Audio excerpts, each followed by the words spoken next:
나이가 들수록 옷차림에 점점 무뎌지는 사람이 많아집니다. 예전에는 외출 하나에도 거울을 몇 번씩 보았는데 어느 순간부터는 이 정도면 됐지라는 말이 먼저 나옵니다. 몸이 편하면 마음도 편하다고 스스로를 설득하지만 정말 그럴까요? 혹시 우리는 나이가 들었다는 이유로 스스로를 대충 대하는 법을 먼저 배워버린 것은 아닐까요? 옷차림은 단순한 겉모습이 아니라 지금 내가 나 자신을 어떻게 대하고 있는지를 가장 먼저 드러내는 신호입니다. 이 신호를 오래 방치하면은 마음도 함께 흐려지기 시작합니다. 불교에서는 모든 것이 마음에서 비롯된다고 말합니다. 몸은 마음이 머무는 집이고 옷은 그 집의 문과도 같습니다. 문이 오래 닫혀 있고 먼지가 쌓여 있으면 집안의 기운도 함께 가라앉습니다. 나이가 들면서 옷차림을 대충 하게 되는 이유는 단순히 귀찮아서가 아니라 마음속 어딘가에서 이제 나는 크게 신경 쓸 존재가 아니다라는 생각이 자리를 잡았기 때문인 경우가 많습니다. 이것은 겸손이 아니라 자신을 향한 무심함이며 작은 형태의 자기 방치입니다. 중년 이후의 삶은 생각보다 많은 변화를 겪습니다. 자녀는 각자의 삶으로 멀어지고 직장에서는 점점 중심에서 물러나게 됩니다. 수입은 줄고 몸은 예전 같지 않습니다. 이 과정에서 사람은 자신도 모르게 비교를 시작합니다. 젊은 사람들과 자신을 비교하다가 포기하게 되고 또래와 비교하며 다들 이렇게 사는 거지 라고 스스로를 낮추어 안심합니다. 그 결과 옷차림도 최소한의 기능만 남기게 됩니다. 따뜻하면 되고 가리기만 하면 된다는 생각이 굳어집니다. 그러나 이런 태도는 마음의 상태를 그대로 반영합니다. 불교에서 말하는 고는 외부 조건이 아니라 집착과 무지에서 비롯됩니다. 나이에 집착하고 젊음에 집착하며 이미 지나간 역할에 마음이 묶여 있으면 현재의 나를 돌보지 않게 됩니다. 옷차림을 포기하는 것은 사실상 지금의 나는 중요하지 않다는 생각을 매일 반복해서 확인하는 행동이 됩니다. 이 반복은 마음을 점점 위축시키고 삶의 활력을 갉아먹습니다.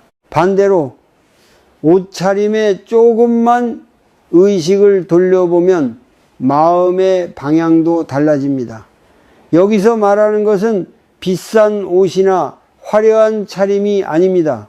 단정함과 정돈, 그리고 나를 존중하는 태도입니다. 불교에서 말하는 중도처럼 과하지도 모자라지도 않은 상태입니다. 오늘의 나에게 어울리는 옷을 고르고 몸에 맞지 않는 옷을 억지로 입지 않으며 깨끗하게 정리된 차림으로 하루를 시작하는 것만으로도 마음은 분명히 달라집니다. 많은 중년들이 이렇게 말합니다. 옷을 잘 입어봤자 만날 사람도 없고 보여줄 사람도 없다. 하지만 옷차림은 타인을 위한 것이기 전에 나 자신과의 관계입니다. 하루 종일 함께 지내는 사람은 결국 나 자신입니다. 그 나에게 무성의한 태도를 반복하면 외로움은 더 깊어집니다. 반대로 스스로를 존중하는 작은 습관을 쌓으면 혼자 있는 시간도 덜 공허해집니다. 오늘 하루를 돌아보며 스스로에게 물어보시기 바랍니다. 나는 나를 어떤 상태로 대하고 있는가? 내가 입고 있는 옷은 편안함 이전에 존중을 담고 있는가?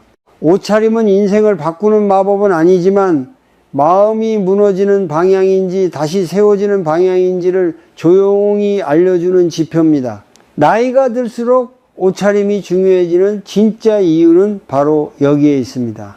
우리는 여전히 살아있고 여전히 하루를 살아낼 가치가 있는 존재이기 때문입니다. 우리는 흔히 이제는 내려놓을 나이다 라는 말을 쉽게 합니다. 내려놓는다는 말은 듣기에는 편안하지만 그 말 속에는 서로 다른 의미가 섞여 있습니다.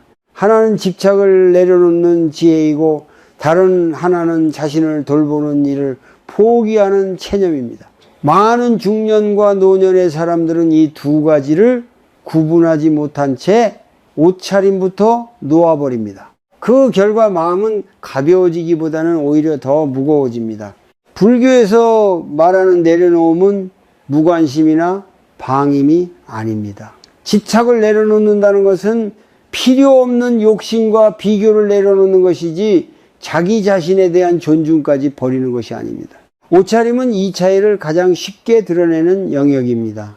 어떤 사람은 남들이 어떻게 보든 상관없다며 늘어진 옷, 해진 옷을 입고 다닙니다. 겉으로는 자유로워 보이지만 그 속에는 이미 자신을 향한 기대를 내려놓은 마음이 숨어 있는 경우가 많습니다. 반대로 옷차림에 지나치게 집착하는 경우도 있습니다. 나이에 맞지 않는 유행을 억지로 따라가며 젊어 보이려는 데에만 마음을 씁니다. 이 또한 집착입니다. 늙음을 부정하고 현재의 나를 인정하지 못하는 마음이 옷에 묻어납니다. 불교에서 말하는 고는 이렇게 양극단에서 발생합니다. 하나는 모든 것을 포기하는 태도이고 다른 하나는 지나치게 붙잡으려는 태도입니다. 중년 이후의 옷차림에서 중요한 것은 중도입니다. 현재의 나를 있는 그대로 인정하면서도 나를 소홀히 대하지 않는 태도입니다. 옷을 고를 때 이게 나에게 편한가만 묻지 말고 이 옷을 입은 내가 나 자신에게 떳떳한가를 함께 물어야 합니다. 이 질문은 옷장 앞에서만 필요한 것이 아니라 삶 전반에 필요한 질문이기도 합니다. 옷차림은 마음의 상태를 말없이 드러냅니다. 마음이 흐트러지면 옷도 흐트러지고 마음이 정리되면 옷도 정돈됩니다. 하루를 시작할 때 아무 생각 없이 아무 옷이나 집어드는 습관은 그날의 마음도 아무 방향 없이 흘러가게 만듭니다. 반면 옷을 입기 전에 잠시 멈춰 서서 자신의 상태를 살피는 사람은 이미 하루를 깨어있는 상태로 시작하고 있는 것입니다. 이것이 옷차림 속에 담긴 작은 수행입니다. 중년의 많은 부모들은 자녀에게는 깔끔하게 다니라고 말하면서 정작 자신은 거울 앞에 서는 시간을 아까워합니다. 자신을 돌보는 시간을 이기적이라고 착각하기 때문입니다. 그러나 자신을 존중하지 못하는 부모의 모습은 자녀에게도 무언의 메시지를 전합니다. 나이가 들면 스스로를 낮추고 숨겨야 한다는 메시지 말입니다. 이것은 지혜가 아니라 세대를 거쳐 반복되는 상처일 수 있습니다. 불교에서는 모든 행위가 업이 된다라고 말합니다. 매일 같은 옷을 대충 걸치며 하루를 시작하는 행위 역시 마음의 방향을 쌓아갑니다. 그 방향이 자기 존중을 향하고 있는지 아니면 자기 포기를 향하고 있는지는 옷차림을 통해 분명히 드러납니다. 집착을 내려놓는다는 것은 어떻게 보일까를 내려놓는 것이지 나는 소중한 존재인가 라는 질문까지 내려놓는 것이 아닙니다. 오늘은 옷을 입기 전에 잠시 숨을 고르고 이렇게 마음속으로 말해보시기 바랍니다. 나는 나를 소홀히 대하지 않겠다. 이 한 문장을 품고 옷을 고르는 것만으로도 내려놓음과 포기의 경계는 분명해집니다. 옷차림은 결국 마음을 비추는 거울입니다. 그 거울 앞에서 우리는 어떤 마음으로 서 있는지 스스로에게 물어볼 시간입니다. 중년이 되면 마음속에 소리가 많아집니다. 겉으로는 조용히 살아가는 것 같아 보여도 속에서는 생각이 끊임없이 반복됩니다. 예전 같지 않은 몸, 줄어든 역할, 달라진 인간관계가 하루에도 몇 번씩 마음을 흔듭니다. 이런 상태에서 사람은 점점 바깥으로 향하는 에너지를 줄이고 가능한 한 눈에 띄지 않으려 합니다. 옷차림이 점점 단순해지고 무난해지고 결국은 무성의해지는 이유가 여기에 있습니다. 많은 중년들이 외출을 앞두고 이런 생각을 합니다. 어차피 나를 주목하는 사람도 없는데 굳이 신경 쓸 필요가 있을까? 이 말은 담담해 보이지만 그 속에는 비교에서 비롯된 피로가 숨어 있습니다. 젊은 시절에는 더 잘 보이기 위해 애썼고 어느 순간부터는 더 이상 비교할 힘조차 없어졌습니다. 그래서 선택한 것이 대충 입기입니다. 이것은 편안함을 위한 선택처럼 보이지만 사실은 마음이 이미 많이 지쳐 있다는 신호입니다. 불교에서 말하는 고는 이렇게 조용히 쌓입니다. 특별히 큰 불행이 없어도 생각이 계속 같은 자리를 맴돌면 마음은 점점 굳어집니다. 나는 이제 이런 사람이다 라는 생각이 반복되면 옷차림도 그 생각에 맞게 고정됩니다. 늘 같은 색, 늘 같은 형태, 늘 같은 조합이 이어지며 변화는 귀찮은 일이 됩니다. 변화가 멈춘 자리에 활력은 오래 머물지 않습니다. 중년 이후에는 타인의 시선보다 자기 평가가 더 큰 영향을 미칩니다. 네. 젊을 때는 남이 뭐라고 할까를 먼저 생각했다면 지금은 스스로를 어떻게 보고 있는지가 더 중요해집니다. 자신을 낮게 평가할수록 옷차림은 더 단순해지고 단순함은 다시 자신을 초라하게 보이게 만듭니다. 이 악순환은 의외로 옷장 앞에서 시작되는 경우가 많습니다. 가족 안에서도 이런 변화는 드러납니다. 부모가 점점 외출을 줄이고 집안에서만 지내며 옷에 신경 쓰지 않게 되면 자녀들은 이유를 묻지 않아도 불안을 느낍니다. 몸이 아픈 것은 아닌지, 마음이 지친 것은 아닌지 걱정하게 됩니다. 옷차림은 말을 하지 않아도 상태를 전달하는 언어이기 때문입니다. 나 스스로에게 보내는 신호이면서 동시에 가족에게 보내는 메시지이기도 합니다. 비교는 옷차림을 더욱 위축시키는 요인입니다. 젊은 세대와의 비교, 경제적 여유에 대한 비교, 활력 있는 또래와의 비교가 쌓이면 사람은 자연스럽게 뒤로 물러납니다. 나는 저렇게 못하니까 차라리 아무것도 안 하겠다는 마음이 생깁니다. 그러나 불교에서는 비교 자체가 괴로움의 근원이라고 말합니다. 비교하는 순간 우리는 이미 자신의 삶에서 벗어나 있기 때문입니다. 이때 필요한 것은 거창한 변화가 아니라 아주 작은 선택입니다. 오늘 입을 옷을 고를 때 남들보다가 아니라 오늘의 나에게라는 기준을 세워보는 것입니다. 지금 내 몸이 어떤 상태인지, 오늘 내가 만나게 될 하루가 어떤 하루인지에 맞추어 옷을 고르는 연습입니다. 이 과정은 단순히 외모를 바꾸는 일이 아니라 생각의 방향을 바꾸는 연습이기도 합니다. 중년의 삶은 이미 많은 것을 감당해온 시간의 결과입니다. 그 무게를 이유로 자신을 소홀히 할 필요는 없습니다. 옷차림을 대충 하는 것은 마음을 쉬게 하는 것이 아니라 마음을 더 고립시키는 경우가 많습니다. 오늘 하루 거울 앞에 서서 자신의 얼굴과 몸을 잠시 바라보며 이렇게 말해 보시기 바랍니다. 나는 아직 나를 돌볼 수 있다. 이 한 문장은 생각의 반복을 끊고 다시 현재로 돌아오게 하는 작은 시작이 될 수 있습니다. 어느 날 문득 예전 사진을 보다가 낯설음을 느끼는 순간이 있습니다. 분명 나 자신인데 지금의 나와는 다른 얼굴, 다른 몸을 하고 있습니다. 그때 우리는 비로소 시간의 흐름을 실감합니다. 불교에서 말하는 무상은 이렇게 조용히 그러나 분명하게 드러납니다. 몸은 늘 변하고 있고 그 변화는 우리의 허락을 기다려주지 않습니다. 그런데도 우리는 종종 그 사실을 외면한 채 살아갑니다. 나이가 들수록 몸은 이전처럼 말을 듣지 않습니다. 아침에 일어날 때 관절이 뻣뻣하고 계단 몇 칸만 올라가도 숨이 가빠집니다. 예전에는 당연했던 것들이 하나씩 당연하지 않게 됩니다. 이때 많은 사람들은 몸을 원망하거나 아예 관심을 끊어버립니다. 어차피 늙어가는 몸인데 라는 생각으로 자신을 위로하지만 그 말 속에는 체념이 숨어 있습니다.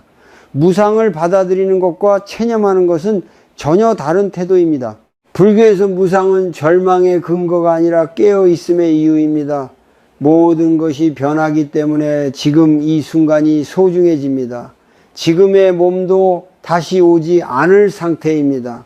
조금 더 젊지도 조금 더 늙지도 않은 바로 이 시점의 몸은 단 한 번뿐입니다. 그런데 우리는 그 몸을 가장 쉽게 무시합니다. 옷차림을 대충 하는 것은 단순한 습관처럼 보이지만 사실은 지금의 나를 충분히 존중하지 않고 있다는 신호일 수 있습니다. 몸을 돌본다는 것은 젊음을 되찾으려는 노력이 아닙니다. 현재의 상태를 인정하고 그 안에서 최선을 다해 함께 살아가겠다는 태도입니다. 옷차림도 마찬가지입니다. 몸의 변화에 맞지 않는 옷을 억지로 입으며 과거에 집착할 필요는 없지만 그렇다고 해서 아무 옷이나 걸쳐도 된다는 뜻은 아닙니다.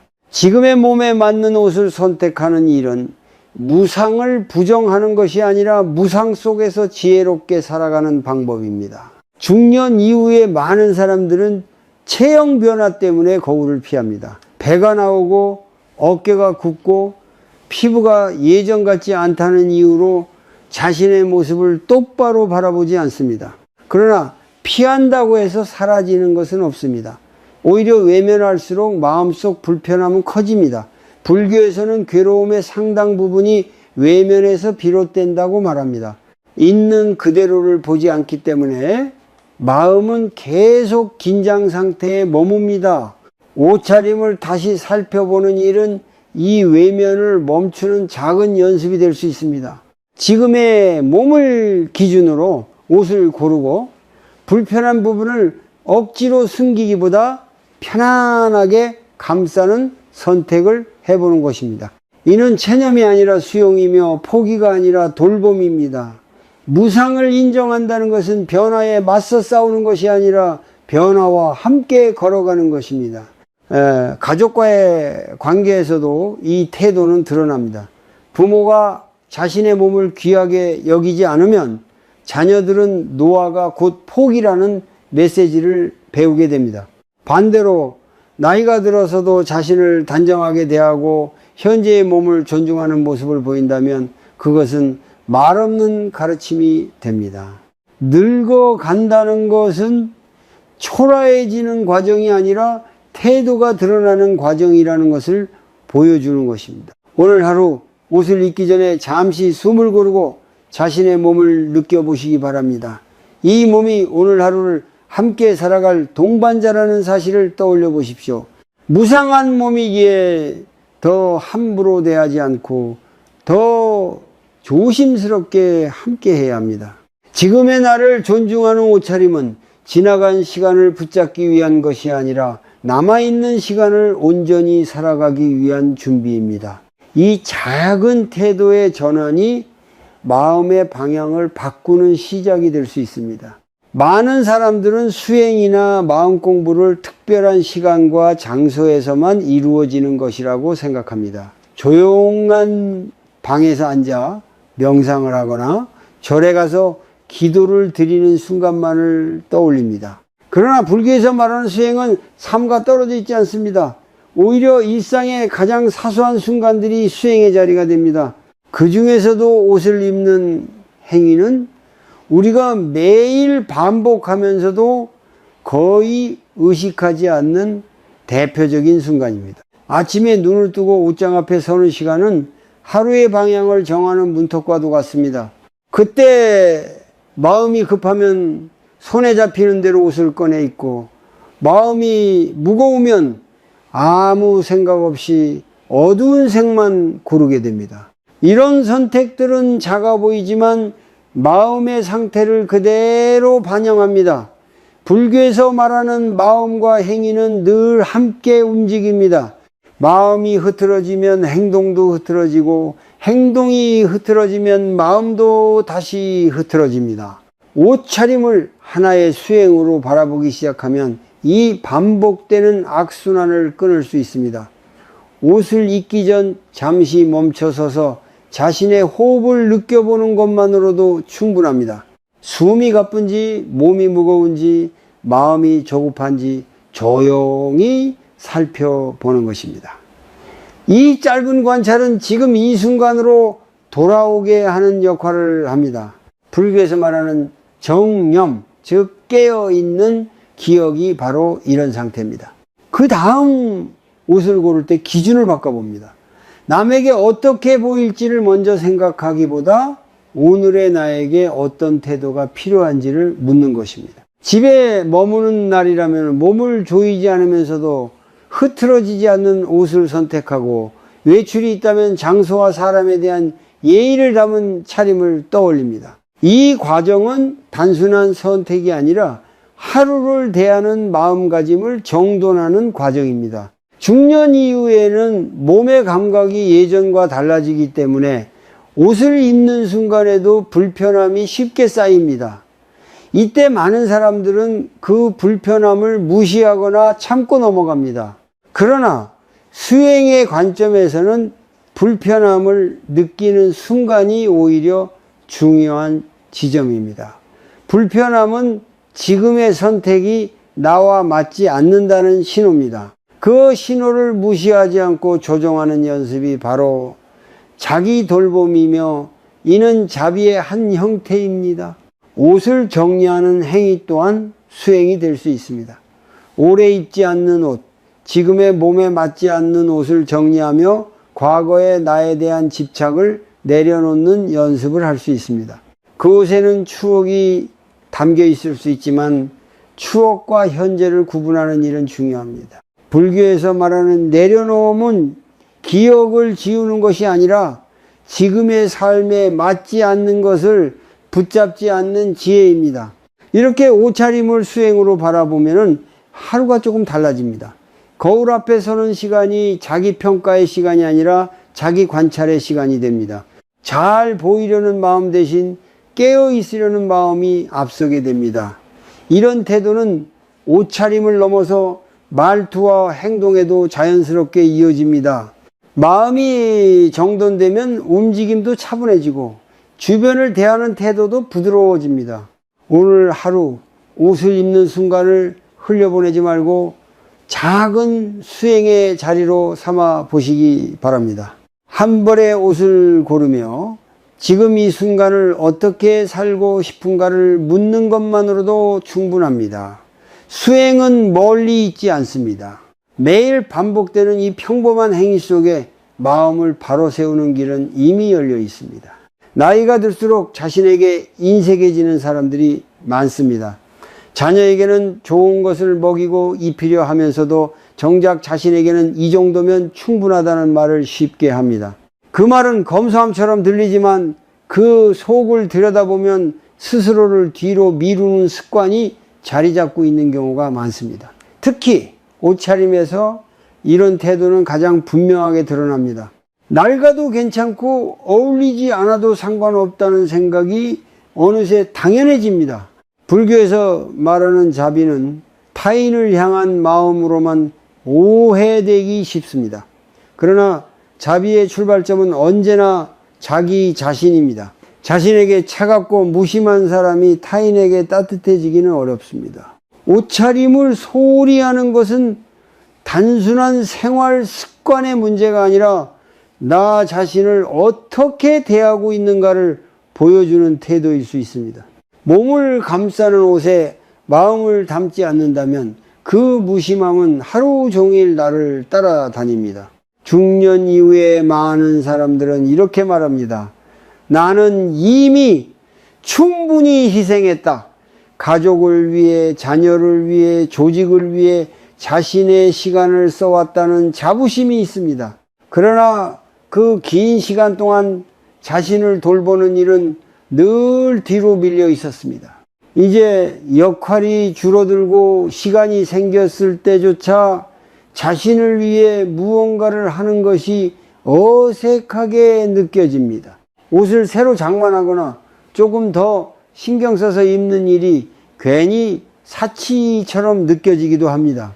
이때 필요한 것은 소비가 아니라 태도의 전환입니다. 자비는 비싼 물건을 사는 데서 시작되지 않습니다. 지금의 나를 귀하게 대하겠다는 마음에서 시작됩니다. 깨끗한 옷을 입고 몸에 맞는 차림을 고르는 것은 나 자신에게 보내는 가장 직접적인 메시지입니다. 나는 여전히 돌봄을 받을 가치가 있는 존재라는 메시지입니다. 이 메시지를 스스로에게 반복해서 전하지 않으면 마음은 쉽게 메말라 갑니다. 불교에서는 마음의 상태가 곧 세상을 경험하는 방식이라고 말합니다. 자신을 하찮게 대하는 마음으로 하루를 보내면 세상도 그만큼 차갑게 느껴집니다. 반대로 자신을 존중하는 작은 행동을 쌓아가면 같은 하루라도 조금은 덜 거칠게 다가옵니다. 옷차림은 이 변화를 시작하기에 가장 현실적인 지점입니다. 특별한 능력이나 조건이 없어도 지금 당장 실천할 수 있기 때문입니다. 가족 관계에서도 자기 자비는 중요한 역할을 합니다. 부모가 자신을 아끼지 않는 모습을 오래 보아온 자녀들은 사랑이란 늘 자신을 희생하는 것이라고 배울 수 있습니다. 그러나 진정한 사랑은 자신을 완전히 비우는 것이 아니라 자신을 지키면서 나누는 것입니다. 나이가 들어서도 스스로를 단정히 대하는 모습은 자녀에게도 건강한 삶의 태도를 보여주는 조용한 가르침이 됩니다. 자비는 연약함을 감싸는 힘이기도 합니다. 몸이 예전 같지 않고 마음이 쉽게 지치는 시기에 자신을 몰아붙이기보다는 부드럽게 대하는 연습이 필요합니다. 오늘의 몸에 맞지 않는 옷을 억지로 입지 않고 불편함을 참지 않는 선택은 나약함이 아니라 지혜입니다. 이런 선택들이 쌓일수록 마음은 조금씩 숨을 돌릴 공간을 얻습니다. 오늘 옷을 입기 전 잠시 스스로에게 이렇게 말해 보시기 바랍니다. 나는 오늘의 나를 소중히 대하겠다.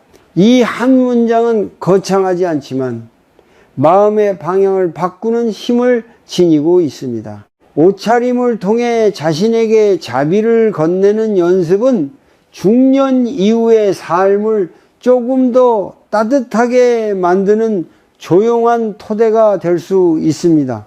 나이가 들수록 사람을 만나는 일이 줄어듭니다. 자연스럽게 관계의 폭도 좁아집니다. 이때 많은 중년과 노년의 사람들은 이렇게 생각합니다. 이제는 가족만 잘 챙기면 된다. 틀린 말은 아니지만 그 생각이 곧 자기 자신을 내려놓는 방향으로 흐를 때 문제가 생깁니다. 옷차림 역시 그 흐름을 따라 변합니다. 집에서는 물론이고 가족을 만나는 자리에서도 점점 더 무심해집니다. 가족은 가장 가까운 사이이기에 가장 솔직한 모습을 보여주는 대상이기도 합니다. 그러나 솔직함과 무성의함은 다릅니다. 부모가 늘 흐트러진 차림으로 지내면 자녀들은 말로 설명하지 않아도 마음 한켠이 불편해집니다. 건강이 걱정되기도 하고 혹시 마음이 많이 지친 것은 아닌지 염려하게 됩니다. 옷차림은 상태를 숨기지 못합니다. 아무 말이 없어도 지금의 삶이 어떤 방향에 있는지를 드러냅니다. 중년 이후에는 자신도 모르게 사회와 거리를 두게 됩니다.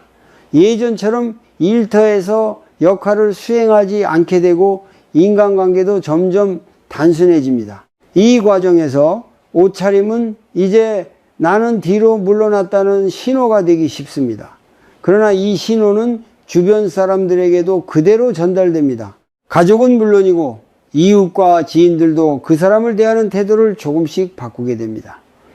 옷차림은 말보다 먼저 작동하는 사회적 언어이기 때문입니다. 불교에서는 관계를 맺는 태도 역시 수행의 일부로 봅니다.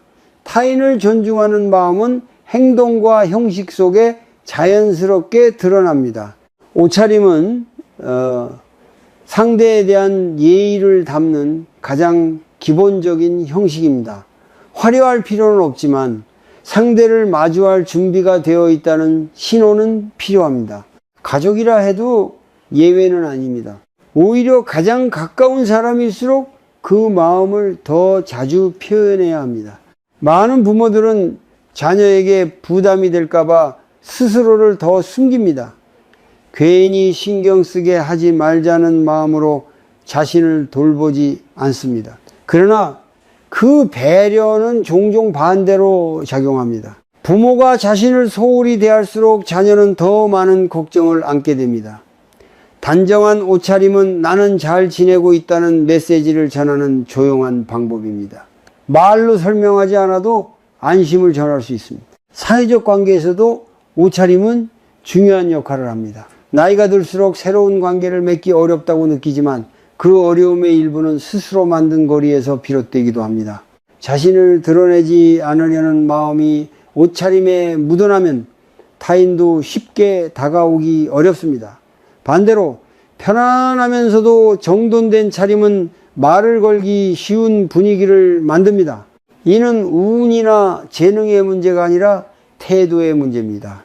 불교에서 말하는 연기는 나와 타인이 서로 영향을 주고 받는다는 가르침입니다. 내가 나를 어떻게 대하느냐가 타인이 나를 어떻게 대하는지로 이어집니다. 옷차림은 그 연기의 고리를 눈에 보이게 보여주는 지점입니다.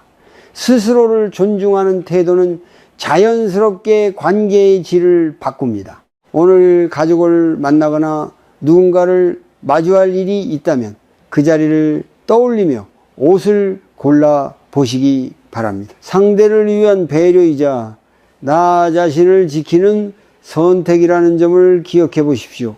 중년 이후의 옷차림은 단순한 습관이 아니라 관계를 이어가는 조용한 다리입니다.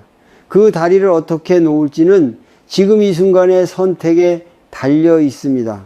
중년 이후 많은 사람들이 마음속에 하나의 전제를 품고 살아갑니다. 이 나이에 누가 나를 보겠는가?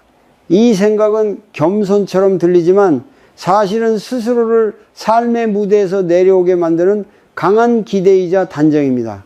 기대를 내려놓는 것과 자신을 보이지 않는 존재로 만들어버리는 것은 전혀 다른 일입니다.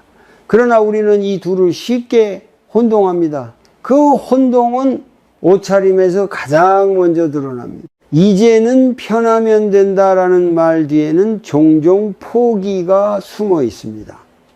편안함 자체가 문제는 아닙니다.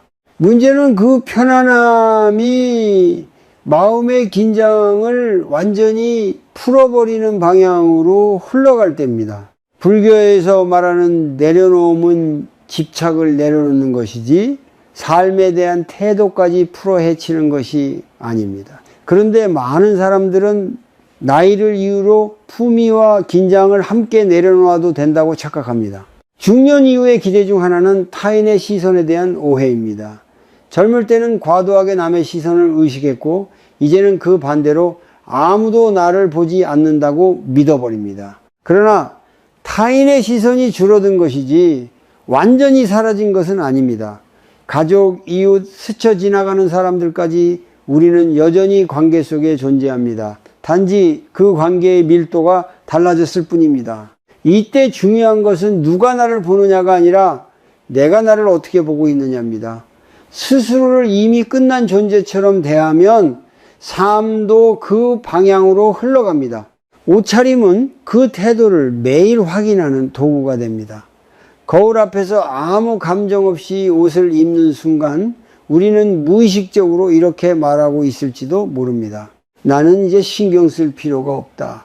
이 말이 반복되면 마음은 점점 삶에서 한 발 물러섭니다.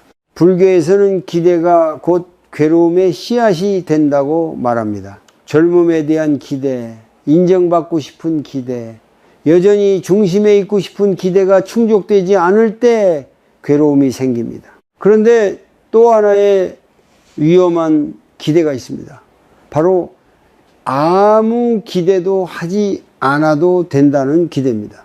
이 기대는 스스로를 보호하는 것처럼 보이지만 실제로는 삶의 활력을 차단합니다. 옷차림에서 이 태도는 분명히 드러납니다. 아무도 보지 않으니 아무렇게나 입어도 된다는 생각은 사실 자기 자신을 가장 먼저 배제하는 선택입니다. 존엄은 타인이 부여해 주는 것이 아니라 스스로 지켜내는 것입니다. 나이가 들수록 존엄은 말보다 태도에서 드러납니다. 그 태도는 하루를 시작하는 옷차림 속에 자연스럽게 담깁니다. 가족과의 관계에서도 이 잘못된 기대는 영향을 미칩니다. 부모가 스스로를 낮추고 숨기면 자녀는 편해지는 것이 아니라 오히려 불안해집니다. 아무도 신경 안 써도 된다라는 태도는 자립이 아니라 단절로 읽히기도 합니다. 단정한 옷차림은 나는 아직 내 삶을 살고 있다라는 신호입니다. 이 신호는 말보다 훨씬 직접적으로 전달됩니다. 사회 속에서도 마찬가지입니다. 나이가 들수록 사람들은 무례해질 수 있습니다. 그럴 때 옷차림은 자신을 방어하는 최소한의 경계가 됩니다. 이것은 허세가 아니라 자신을 지키는 태도입니다. 불교에서 말하는 중도는 과시도 포기도 아닌 중심을 지키는 길입니다. 옷차림에서의 중도는 바로 이 지점에 있습니다. 오늘 하루 옷을 입으며 이런 질문을 던져보시기 바랍니다. 나는 정말 기대를 내려놓은 것인가? 아니면 나 자신을 내려놓고 있는가? 이 질문은 옷장 앞에서 삶의 태도를 점검하게 합니다. 나이가 들수록 중요한 것은 더 적게 기대하는 것이 아니라 잘못된 기대를 내려놓는 것입니다. 존엄까지 내려놓을 필요는 없습니다. 오히려 지금부터는 그 존엄을 더 의식적으로 지켜야 할 시간입니다. 옷차림을 바꾸겠다고 마음먹으면 많은 사람들이 먼저 방법을 찾습니다. 무엇을 입어야 하는지, 어떤 색이 좋은지, 어떤 옷을 버려야 하는지를 떠올립니다. 그러나 중년 이후의 삶에서 중요한 것은 옷의 종류보다 태도입니다. 옷차림을 수행으로 삼는다는 것은 외형을 바꾸는 일이 아니라 매일 반복되는 행동에 마음을 담는 연습입니다. 이 연습은 복잡할 필요가 없습니다. 오히려 단순할수록 오래 지속됩니다. 먼저 하루를 시작하기 전 옷장 앞에 서기 전에 잠시 멈춥니다. 서서 두 발이 바닥에 닿아 있는 감각을 느끼고 호흡을 3번 천천히 해봅니다. 들이마시고 내쉬는 숨이 어디까지 닿는지 느끼는 것만으로도 마음은 조금 가라앉습니다. 불교에서 말하는 정념은 바로 이런 순간에 자라납니다. 지금 이 마음을 알아차리는 것에서 수행은 시작됩니다. 그 다음 오늘의 하루를 간단히 떠올려 봅니다. 누구를 만나는 날인지, 어디에 머무를 것인지, 혹은 혼자 있는 시간이 많은 날인지 생각해 봅니다. 이때 옷을 선택하는 기준은 잘 보이느냐가 아니라 어울리느냐입니다. 오늘의 일정과 몸 상태, 마음의 무게에 어울리는 옷을 고르는 것입니다. 이것은 타인을 위한 연출이 아니라 하루를 무리 없이 살아가기 위한 준비입니다. 옷을 입는 동안에도 마음을 분산시키지 않습니다. 급하게 다른 생각을 하며 옷을 걸치기보다 소매를 통과하는 팔의 감각, 단추를 잠그는 손의 움직임을 느껴봅니다. 이 작은 주의는 생각의 소음을 줄여줍니다. 불교에서는 마음이 현재에 머물 때 괴로움이 줄어든다고 말합니다. 옷을 입는 이 몇 분이 하루 중 가장 확실한 현재의 시간이 될 수 있습니다. 다음으로 중요한 실천은 옷을 벗고 정리하는 순간입니다. 하루를 마치고 옷을 아무데나 던져두는 습관은 마음의 피로를 그대로 다음 날로 넘기는 행동입니다. 옷을 벗으며 오늘 하루를 함께한 몸과 마음에 감사하는 마음을 가져봅니다. 깨끗이 정리된 자리에 옷을 놓는 행위는 하루를 정리하는 의식과도 같습니다. 이 과정은 잠자리에 들기 전 마음을 가볍게 해줍니다. 주기적으로 옷장을 정리하는 시간도 수행이 될 수 있습니다. 지금의 몸에 맞지 않는 옷, 과거의 역할에 매달린 옷을 하나씩 정리하며 스스로에게 묻습니다.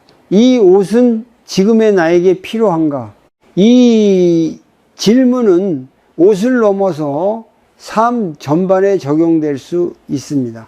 불교에서 말하는 내려놓음은 이렇게 구체적인 행위 속에서 자연스럽게 이루어집니다. 이 실천의 핵심은 완벽함이 아닙니다. 하루 이틀 하다가 흐트러져도 괜찮습니다. 중요한 것은 다시 돌아오는 것입니다. 수행은 꾸준함보다 회복력에 가깝습니다. 옷차림을 통해 마음을 돌보는 연습은 실패해도 부담이 적고 언제든 다시 시작할 수 있습니다. 그래서 중년 이후의 삶에 잘 어울립니다. 오늘부터 아주 작은 약속 하나만 정해보시기 바랍니다. 옷을 입고 벗는 순간만큼은 서두르지 않겠다는 약속입니다. 이 약속을 지키는 동안 우리는 자신을 대하는 태도가 조금씩 바뀌는 것을 느낄 수 있습니다. 옷차림은 단순한 생활 습관이 아니라 마음을 바로 세우는 실천의 자리입니다. 이 작은 수행이 쌓이면 하루를 대하는 마음도 서서히 달라질 것입니다. 사람은 누구나 마지막을 향해 걸어갑니다. 다만 그 속도와 방식이 다를 뿐입니다. 나이가 들수록 죽음이라는 단어는 점점 더 현실적인 의미로 다가옵니다. 그러나 많은 사람들은 그 생각을 애써 밀어내며 살아갑니다. 불교에서는 죽음을 삶의 반대편에 두지 않습니다. 죽음은 삶의 끝이 아니라 삶의 태도가 고스란히 드러나는 순간입니다. 그렇기에 어떻게 살아왔는지가 어떻게 떠나는지를 결정합니다. 중년 이후의 삶은 준비의 시간이라고 할 수 있습니다. 더 많이 쌓기 위한 준비가 아니라 더 단정하게 정리하기 위한 준비입니다. 마음도 관계도 삶의 태도도 서서히 정돈해가는 시기입니다. 옷차림 역시 이 흐름에서 예외가 아닙니다. 우리는 종종 옷을 삶의 부수적인 요소로 여기지만 사실 옷은 하루하루의 태도를 가장 솔직하게 드러내는 언어입니다. 늙어간다는 것은 흐트러져도 된다는 허락이 아닙니다. 오히려 더 의식적으로 자신을 다루어야 할 시기입니다. 몸은 약해지고 기억은 느려지며 감정은 더 쉽게 흔들립니다. 이럴수록 외적인 질서는 마음의 중심을 붙잡아주는 역할을 합니다. 단정한 옷차림은 단순히 보기 좋기 위한 것이 아니라 스스로를 붙들어매는 작은 기둥이 됩니다. 불교에서 말하는 깨어있음은 특별한 상태가 아닙니다. 지금 하고 있는 일을 분명히 알고 그 일에 마음을 놓는 상태입니다. 옷을 입는 순간에도 이 깨어있음은 충분히 실천될 수 있습니다. 오늘의 몸을 존중하는 마음으로 옷을 고르고 오늘의 삶을 소홀히 대하지 않겠다는 태도로 하루를 시작하는 것. 이것은 아주 조용하지만 분명한 삶의 선언입니다. 많은 사람들은 이제는 내려놓고 편하게 살고 싶다라고 말합니다. 그러나 편안함은 무질서에서 오지 않습니다. 진짜 편안함은 마음이 흔들리지 않을 때 찾아옵니다. 옷차림을 통해 자신을 정돈하는 습관은 삶 전체를 정돈하는 연습으로 이어집니다. 이것은 남에게 보이기 위한 것이 아니라 자신을 속이지 않기 위한 태도입니다. 가족과 주변 사람들은 말보다 태도를 통해 우리를 기억합니다. 어떤 옷을 입었는지보다 어떤 분위기로 살아왔는지를 마음에 담습니다. 단정한 모습으로 하루를 살아가는 사람에게서는 자연스럽게 신뢰와 안정감이 느껴집니다. 이것은 나이가 들수록 더욱 중요해집니다. 말수가 줄어들수록 태도는 더 많은 것을 말하게 됩니다. 죽음을 준비한다는 것은 우울한 일이 아닙니다. 오히려 삶을 더 선명하게 만드는 계기입니다. 언젠가 떠날 것을 알기에 오늘을 더 함부로 살지 않게 됩니다. 오늘의 옷차림을 소홀히 하지 않는 태도는 오늘의 삶을 허투루 넘기지 않겠다는 약속과도 같습니다. 이 약속은 작지만 하루하루를 묶어 삶의 방향을 만듭니다. 지금 이 순간 옷을 입고 있는 자신의 모습을 떠올려 보시기 바랍니다. 그 모습에 어떤 태도가 담겨 있는지 조용히 느껴보십시오. 두려움인지 체념인지 아니면 존중과 깨어있음인지 말입니다. 불교에서는 삶과 죽음이 둘이 아니라고 말합니다. 오늘을 어떻게 사느냐가 마지막을 어떻게 맞이하느냐로 이어집니다. 나이가 들어도 품위는 남을 수 있습니다. 그 품위는 타고나는 것이 아니라 매일의 선택에서 만들어집니다. 옷차림은 그 선택이 가장 먼저 드러나는 자리입니다. 오늘을 단정하게 살아가는 연습은 언젠가 마지막 순간을 샨탁에 맞이하기 위한 준비입니다.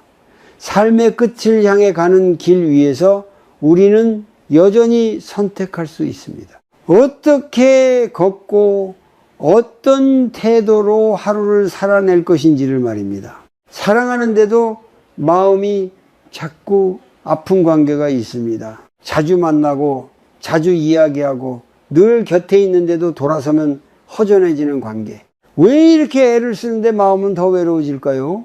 혹시 우리는 사랑이라는 이름으로 서로를 너무 가까이 끌어당기고 있는 것은 아닐까요?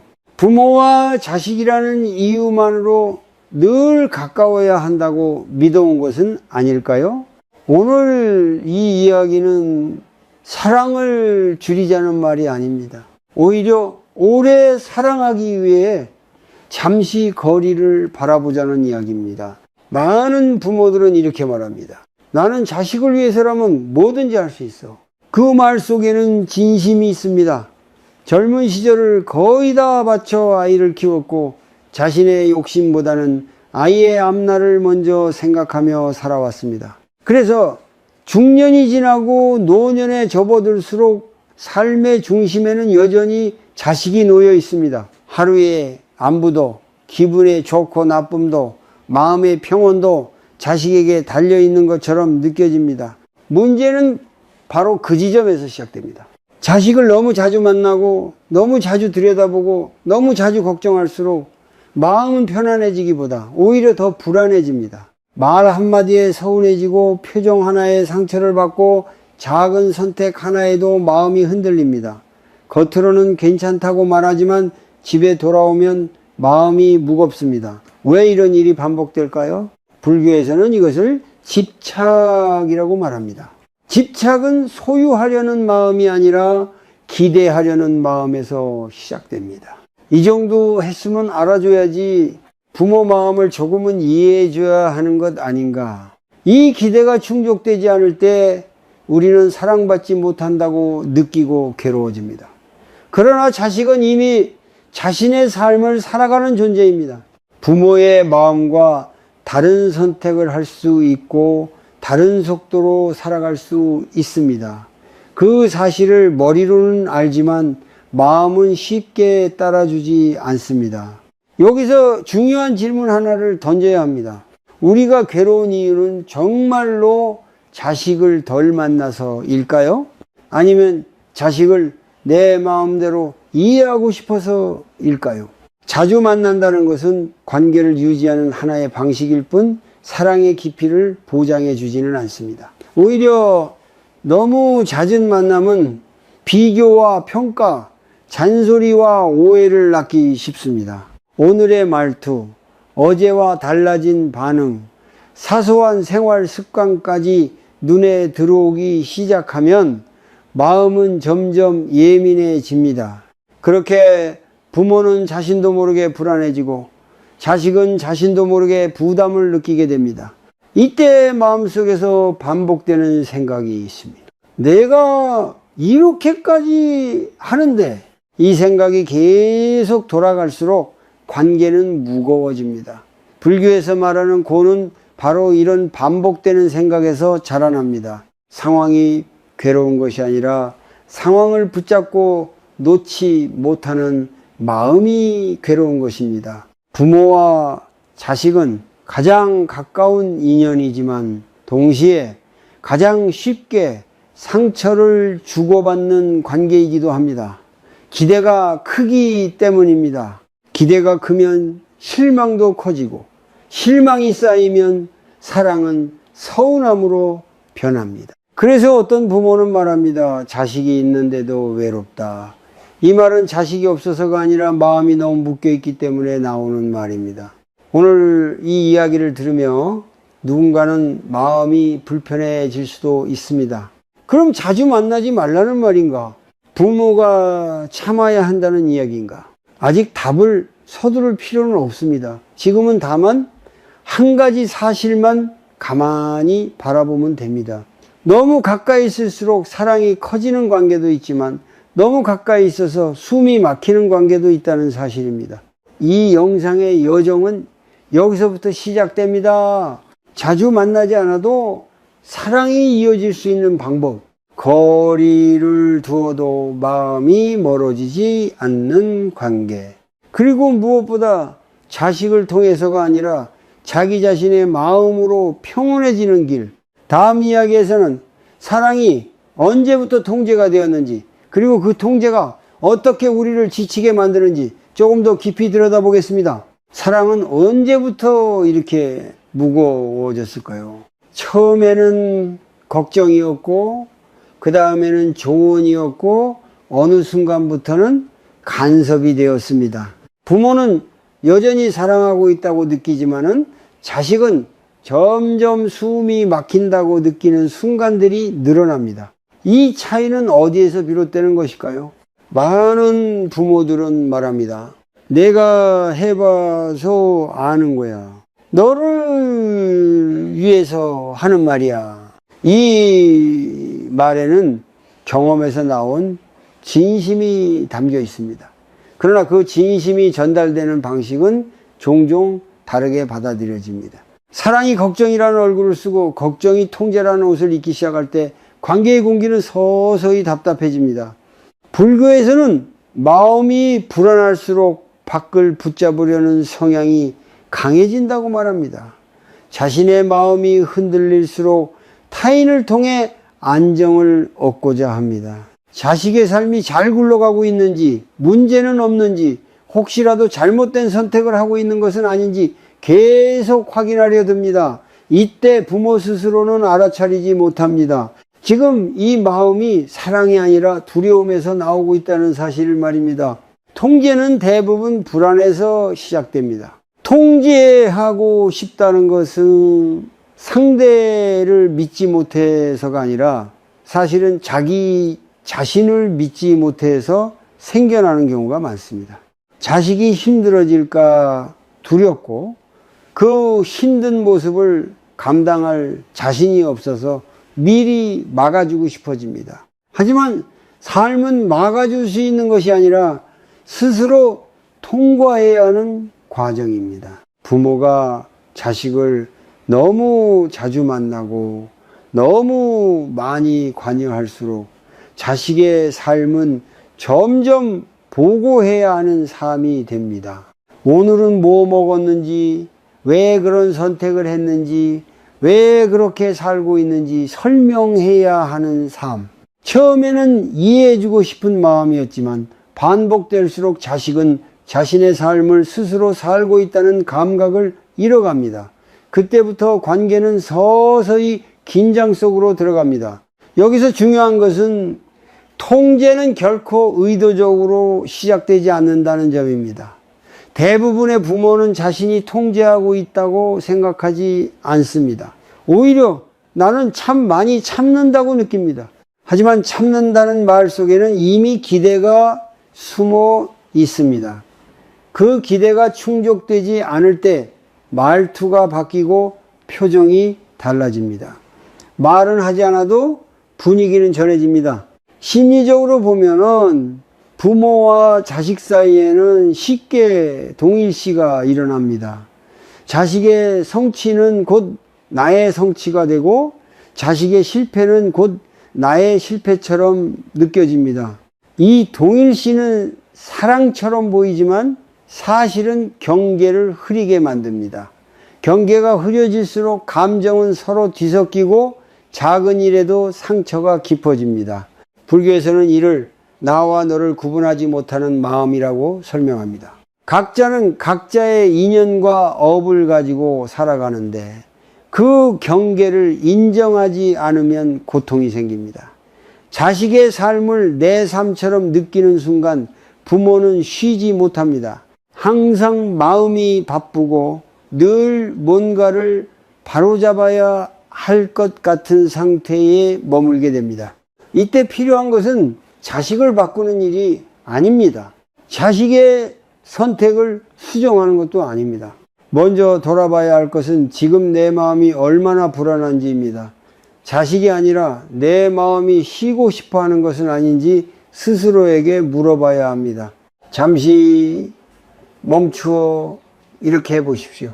자식 생각이 날 때 바로 행동으로 옮기지 말고 호흡을 3번만 천천히 해보는 것입니다. 들숨에서는 지금 나는 불안하다고 알아차리고 날숨에서는 이 불안은 내 마음에서 나왔다고 인정해 보십시오.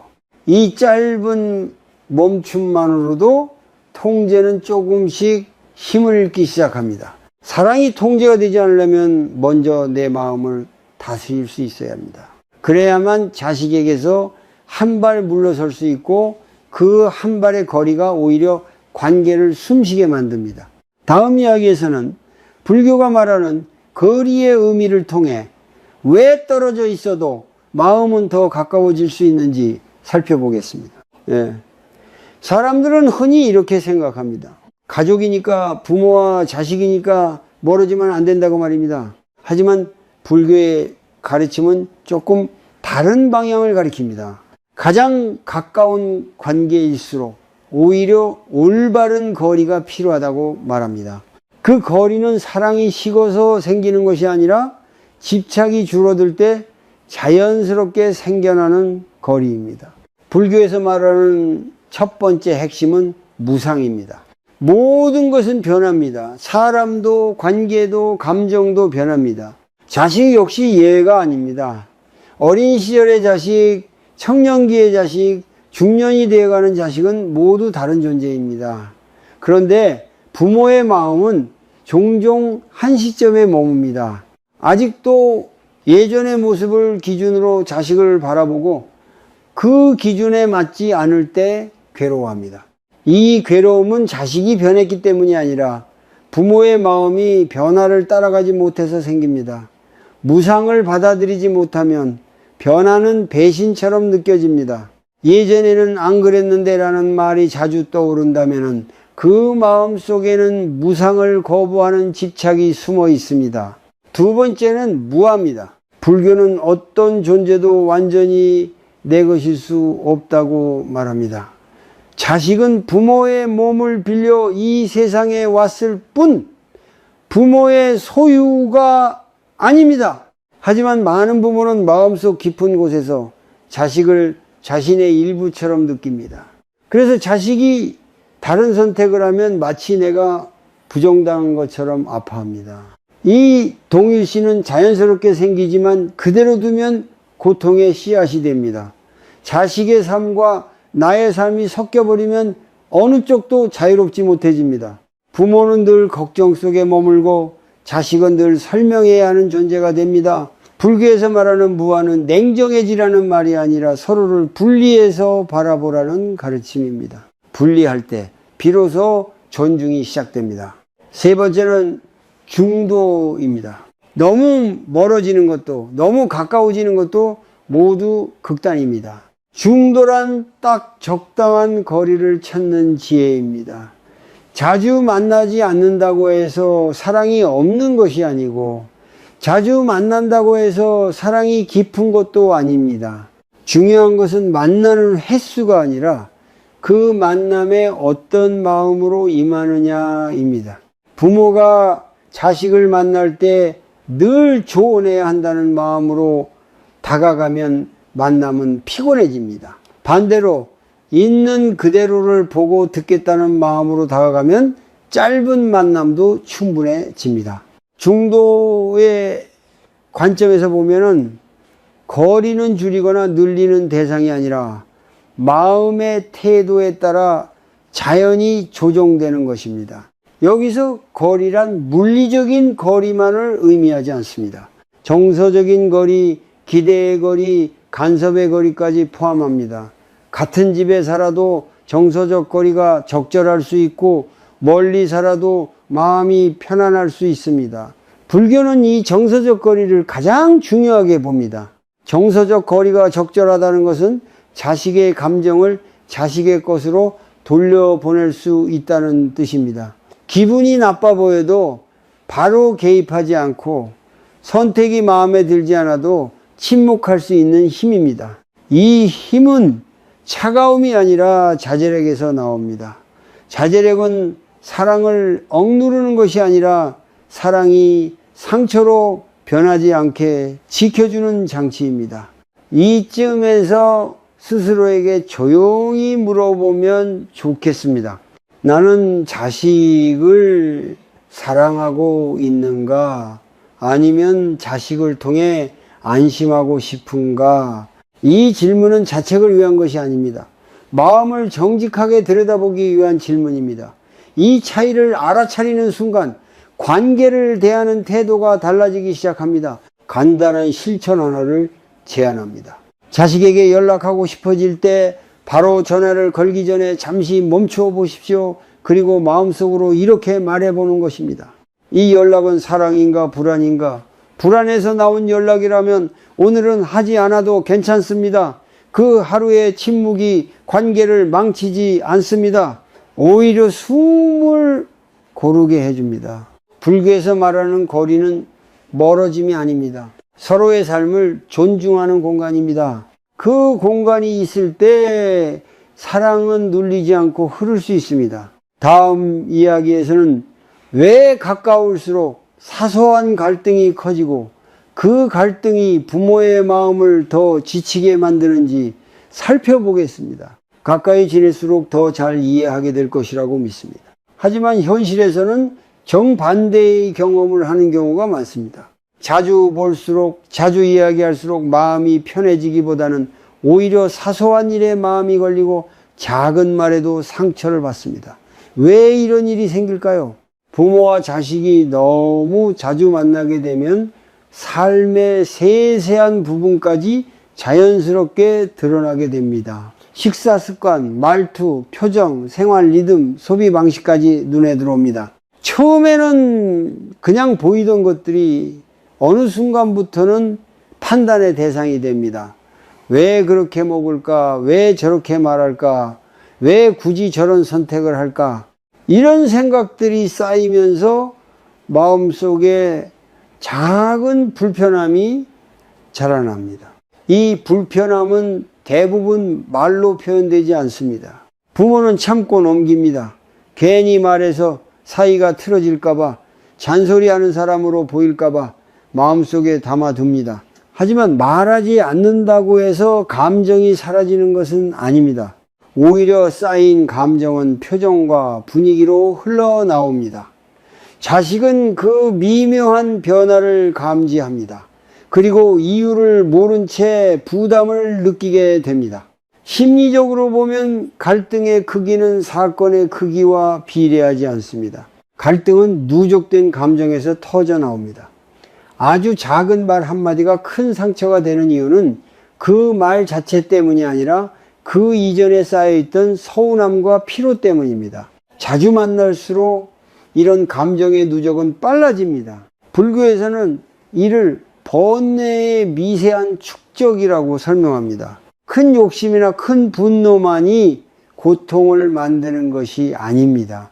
매일 조금씩 쌓이는 판단, 비교, 실망이 결국 마음을 지치게 합니다. 부모는 자식을 사랑한다고 생각하지만 마음은 늘 평가하는 상태에 놓이게 됩니다. 평가가 시작되면 사랑은 조건을 갖게 됩니다. 이렇게 하면 괜찮고 저렇게 하면 마음에 들지 않는다는 기준이 생기기 때문입니다. 이때 자주 나타나는 심리가 비교입니다. 형제 간의 비교, 다른 집 자식과의 비교, 심지어 과거의 자식과 현재의 자식을 비교합니다. 예전에는 말 잘 들었는데 다른 집에는 이 정도는 하던데, 이런 비교는 말로 하지 않아도 마음속에서 계속 반복됩니다. 이 반복되는 생각은 부모 스스로를 더 피곤하게 만들고 자식과의 만남을 긴장으로 채웁니다. 자식의 입장에서도 비슷한 일이 일어납니다. 자주 만날수록 부모의 기대와 반응을 의식하게 됩니다. 아무 말도 하지 않았는데도 눈빛 하나에 평가받고 있다는 느낌을 받습니다. 그러면 자연스럽게 방어적인 태도가 생깁니다. 솔직한 이야기를 줄이고 필요한 말만 하게 됩니다. 부모는 그 변화를 느끼며 더 서운해집니다. 이렇게 서로의 마음은 점점 엇갈립니다. 여기서 중요한 점은 이런 갈등이 특별한 가정에서만 생기는 것이 아니라는 사실입니다. 오히려 서로를 아끼고 책임감이 강한 가족일수록 이런 문제를 더 자주 겪습니다. 잘하고 싶다는 마음이 크기 때문에 실망도 커집니다. 불교에서는 이것을 애착에서 비롯된 고통이라고 말합니다. 이쯤에서 우리는 질문을 바꿀 필요가 있습니다. 왜 우리 사이가 이럴까가 아니라 우리는 너무 자주 서로의 삶에 들어가 있는 것은 아닐까. 거리를 둔다는 것은 무관심해진다는 뜻이 아닙니다. 거리를 둔다는 것은 서로의 일상에 불필요하게 개입하지 않겠다는 선택입니다. 그 선택은 차가움이 아니라 배려에서 나옵니다. 자주 만나지 않으면 만남 하나하나가 더 소중해집니다. 사소한 말투나 습관보다는 얼굴을 보고 안부를 묻는 것 자체에 집중하게 됩니다. 작은 실천을 하나 해볼 수 있습니다. 다음에 자식을 만났을 때 마음에 걸리는 것이 보여도 바로 판단하지 말고 속으로 이렇게 말해 보십시오.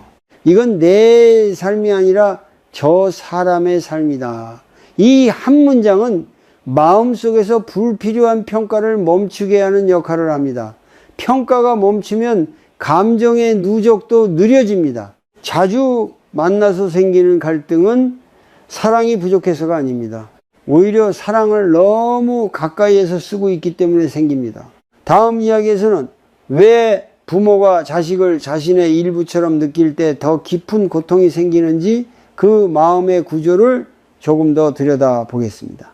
부모의 마음 속에는 쉽게 사라지지 않는 감각이 하나 있습니다.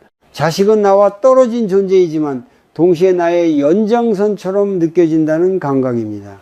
이 감각은 사랑에서 비롯되었지만 시간이 흐를수록 부모를 가장 힘들게 만드는 원인이 되기도 합니다. 많은 부모는 자식의 선택을 보며 자신을 돌아봅니다. 자식이 잘 되면 안도하고 자식이 흔들리면 마음이 무너집니다.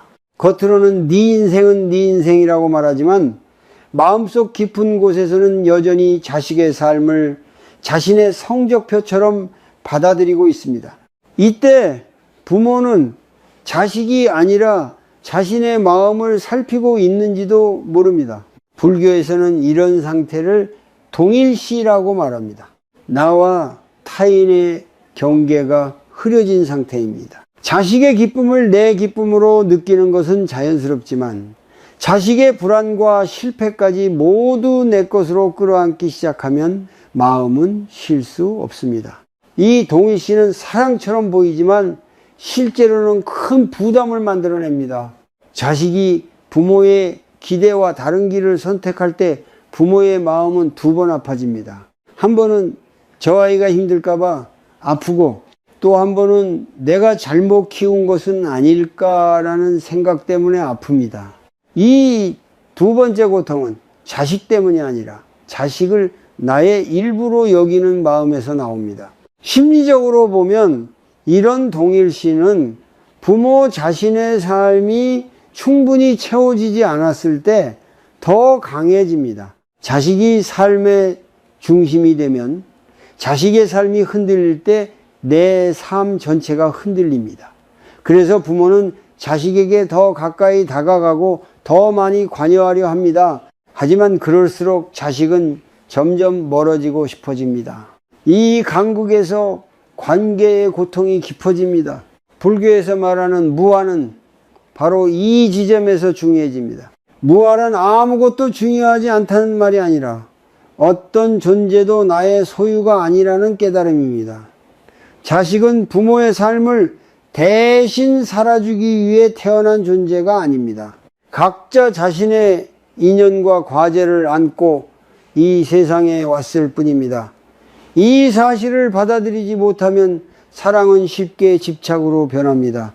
부모가 자식을 자신의 일부로 여길수록 자식의 선택 하나하나에 의미를 과도하게 부여하게 됩니다. 직업, 결혼, 돈, 생활 방식까지 모두 왜 그렇게 했을까라는 질문의 대상이 됩니다. 이 질문은 걱정처럼 보이지만 자식에게는 인정받지 못한다는 신호로 전달되기 쉽습니다. 자식의 입장에서 보면 이런 시선은 숨을 막히게 합니다. 자신의 선택이 늘 부모의 마음 상태를 좌우하는 것처럼 느껴지기 때문입니다. 그래서 자식은 솔직해지기보다 조심스러워지고 가까워지기보다 거리를 두게 됩니다. 부모는 그 거리를 느끼며 더 불안해지고 다시 더 붙잡으려 합니다. 이 악순환이 반복됩니다. 여기서 중요한 전환점은 하나입니다. 자식을 나의 일부로 보는 시선에서 완전히 다른 한 사람으로 바라보는 시선으로 옮겨가는 것입니다. 이것은 냉정해지는 것이 아니라 관계를 성숙하게 만드는 과정입니다. 다른 사람으로 바라볼 때 비로소 존중이 생기고, 존중이 생길 때 관계는 숨을 쉴 수 있습니다. 이 전환은 하루아침에 이루어지지 않습니다. 그래서 작은 연습이 필요합니다. 자식의 선택이 마음에 들지 않을 때 즉시 평가하지 말고 속으로 이렇게 말해 보십시오. 이 선택의 결과는 저 사람이 감당할 몫이다. 이 문장은 무책임이 아니라 신뢰의 표현입니다. 신뢰가 쌓일수록 부모의 마음은 조금씩 가벼워집니다. 또 하나의 연습은 질문을 바꾸는 것입니다. 왜 저럴까? 대신 저 사람은 저 사람의 방식으로 살아가고 있다고 말해보는 것입니다. 이 말은 자식을 멀리 보내는 말이 아니라 나 자신을 자유롭게 하는 말입니다. 자식을 나와 분리해서 바라보는 순간 이상하게도 관계는 차가워지지 않습니다. 오히려 감정의 소음이 줄어들고 만남이 덜 피곤해집니다. 부모의 마음이 가벼워질 때 자식도 마음을 내려놓습니다. 다음 이야기에서는 이렇게 분리된 시선 위에서 어떻게 만남을 이어가야 하는지, 그리고 적당한 거리가 어떻게 관계를 더 따뜻하게 만드는지에 대해 이야기해 보겠습니다. 만나는 횟수를 줄인다고 해서 사랑이 줄어드는 것은 아닙니다. 오히려 어떤 마음으로 만나는지가 관계의 온도를 결정합니다. 자주 보지 않아도 따뜻할 수 있고 매일 보아도 차가울 수 있습니다. 이 차이는 마음의 태도에서 생깁니다. 부모와 자식의 만남이 힘들어지는 순간을 떠올려 보면은 대개 만남의 목적이 분명하지 않을 때입니다. 안부를 묻기 위해 만났는데 어느새 조언이 시작되고 걱정이 늘어나며 삶의 선택을 평가하게 됩니다. 그때 만남은 휴식이 아니라 과제가 됩니다. 서로에게 에너지를 주기보다 에너지를 소모하는 시간이 됩니다. 불교에서 말하는 자비는 상대를 바꾸려는 마음이 아닙니다. 있는 그대로를 인정하고 고통을 더하지 않으려는 태도입니다. 자비로운 만남이란 상대의 삶을 교정하는 자리가 아니라 그 존재를 그대로 맞이하는 자리입니다. 이 태도가 있을 때 만남은 짧아도 깊어집니다. 자주 만나지 않는 선택은 무관심의 표현이 아니라 자비의 선택이 될 수 있습니다. 자주 만나지 않으면 사소한 습관이나 말투에 덜 매달리게 됩니다. 대신 정말 중요한 것, 얼굴의 기색, 마음의 안부에 집중하게 됩니다. 만남이 목적을 잃지 않게 됩니다. 그래서 여기서 중요한 것은 기다림입니다. 자비는 서두르지 않습니다. 상대의 속도를 존중합니다. 자식이 스스로 말할 준비가 될 때까지 기다리고 묻고 싶어도 묻지 않는 힘을 기릅니다. 이 기다림은 냉담함이 아니라 신뢰입니다. 네 삶을 네가 책임질 수 있다는 조용한 메시지입니다. 자주 만날수록 쉽게 생기는 오해 중 하나는 말하지 않으면 멀어진다는 생각입니다. 그러나 실제로는 말이 많을수록 멀어지는 경우도 많습니다. 조언이 잦아질수록 자식은 자신의 이야기를 숨기게 됩니다. 반대로 말이 적어질수록 자식은 말할 공간을 느낍니다. 이 공간이 자비의 자리입니다. 자비로운 만남을 위해서는 먼저 부모 자신의 마음이 안정되어야 합니다. 마음이 불안하면 만남은 확인과 점검의 시간이 됩니다. 괜찮은지 문제는 없는지를 끊임없이 확인하고 싶어집니다. 이 확인 욕구는 사랑처럼 보이지만 사실은 불안을 잠재우려는 시도입니다. 불안은 밖에서 해결되지 않습니다. 먼저 내 마음에서 다뤄져야 합니다. 간단한 실천을 하나 제안합니다. 자식을 만나기 전날이나 만나기 직전에 잠시 조용히 앉아 호흡을 5번만 해보십시오. 들숨에는 나는 지금 이 만남에서 무엇을 기대하고 있는가를 묻고 날숨에는 그 기대를 잠시 내려놓겠다라고 말해보는 것입니다. 이 짧은 준비만으로도 만남의 결이 달라집니다. 만남의 목적을 하나만 정해보는 것도 도움이 됩니다. 오늘의 목적은 조언이 아니라 경청, 오늘의 목적은 해결이 아니라 공감, 오늘의 목적은 확인이 아니라 함께 웃기. 목적이 분명하면 말의 방향이 흐트러지지 않습니다. 자비는 이렇게 구체적인 선택에서 자랍니다. 자비로운 거리는 물리적인 거리만을 말하지 않습니다. 정서적인 거리를 의미합니다. 상대의 감정을 대신 짊어지지 않는 거리, 결과를 대신 책임지지 않는 거리입니다. 이 거리가 있을 때 부모는 덜 지치고 자식은 덜 숨이 막힙니다. 그리고 이상하게도 그때 관계는 더 따뜻해집니다. 불교에서는 집착을 내려놓을수록 마음이 넓어진다고 말합니다. 자식에게서 한 발 물러서면 그 자리에 다른 것들이 들어옵니다. 나 자신의 몸 상태, 하루의 리듬, 오래 미뤄두었던 관심사들입니다. 부모의 삶이 다시 숨을 쉬기 시작합니다. 이 변화는 자식에게도 전해집니다. 부모가 편안해질수록 자식도 편안해집니다. 자주 만나지 않아도 연락이 뜸해도 마음이 멀어졌다고 단정할 필요는 없습니다. 자비로운 관계는 붙잡지 않아도 이어집니다. 서로의 삶을 존중하는 마음이 바탕에 있을 때 거리는 오히려 신뢰의 증거가 됩니다. 다음 이야기에서는 이런 자비로운 거리 위에서 부모가 자신의 마음을 돌보는 구체적인 방법, 그리고 그 과정이 어떻게 관계 전체를 건강하게 만드는지 살펴보겠습니다. 자식과의 거리를 조금 두기로 마음먹은 뒤에도 마음은 쉽게 조용해지지 않습니다. 몸은 떨어져 있는데 생각은 여전히 자식 곁을 맴돕니다. 잘 지내고 있을까? 혹시 힘든 일은 없을까? 내가 도와줘야 하는 건 아닐까?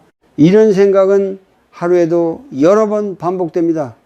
멈추고 싶어도 멈춰지지 않는 마음의 습관입니다.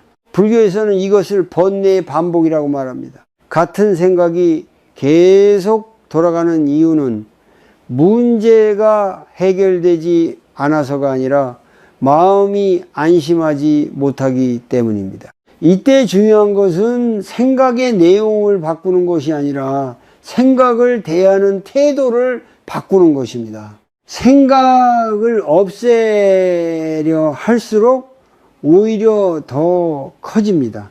먼저 알아차리는 것이 필요합니다. 이 부분에서 가장 먼저 해야 할 연습은 생각과 나를 분리하는 것입니다. 자식 생각이 떠오를 때 내가 이런 생각을 하고 있구나 라고 속으로 말해 보십시오. 왜 이런 생각을 하지? 라고 자책할 필요는 없습니다. 그저 하나의 현상으로 바라보는 것입니다. 이 단순한 거리두기가 생각의 힘을 약하게 만듭니다. 다음 단계는 호흡입니다. 숨은 언제나 지금 이 순간으로 돌아오게 해줍니다. 자식에 대한 걱정이 밀려올 때 호흡을 3번만 천천히 해보십시오. 들숨에는 지금 여기라고 마음속으로 말하고 날숨에는 생각을 내려놓는다고 말해보십시오. 이 연습은 마음을 억누르는 것이 아니라 생각의 흐름을 잠시 쉬게 하는 역할을 합니다.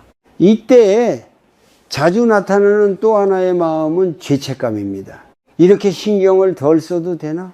부모로서 무책임한 것은 아닐까?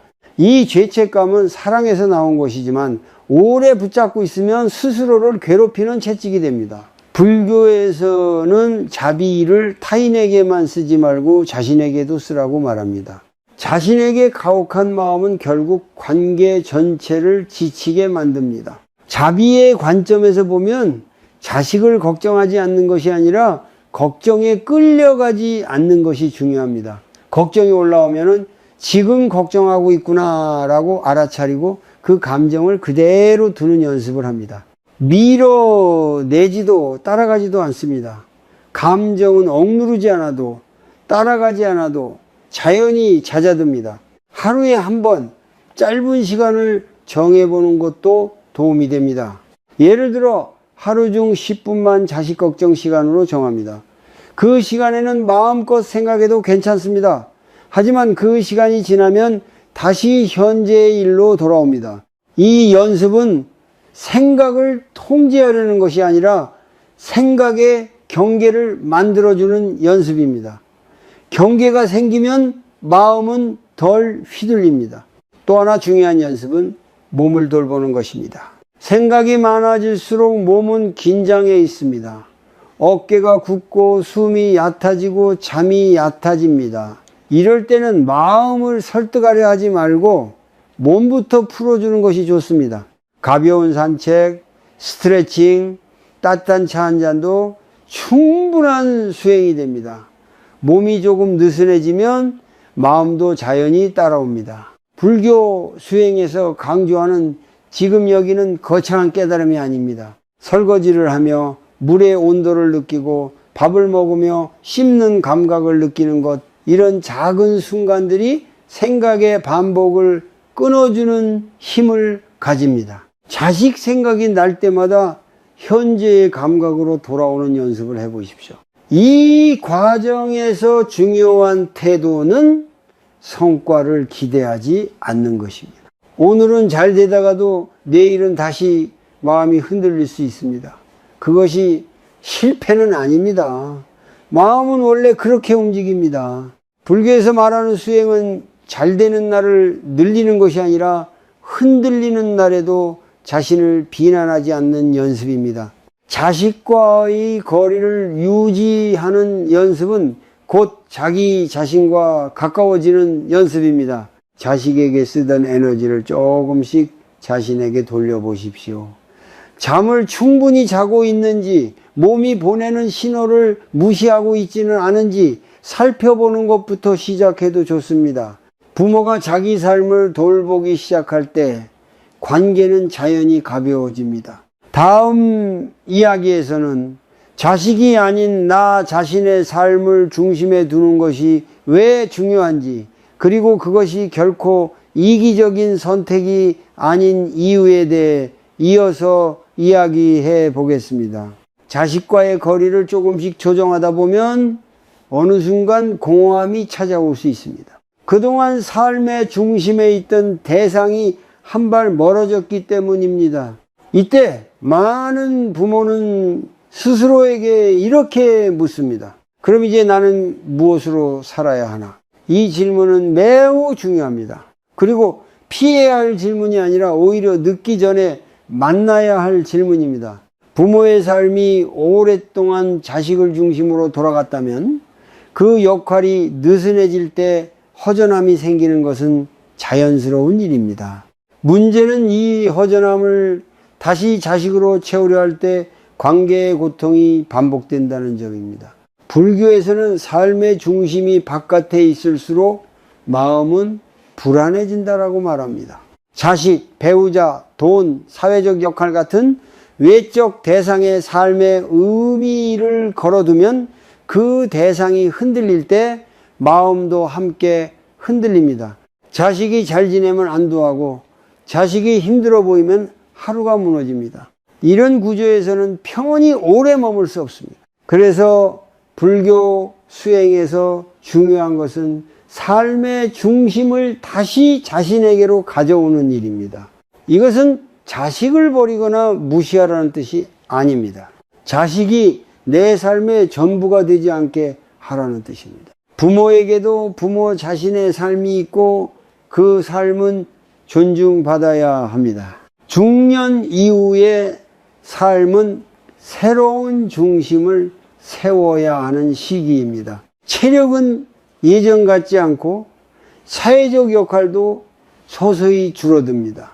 이 변화에 저항할수록 마음은 더 불안해집니다.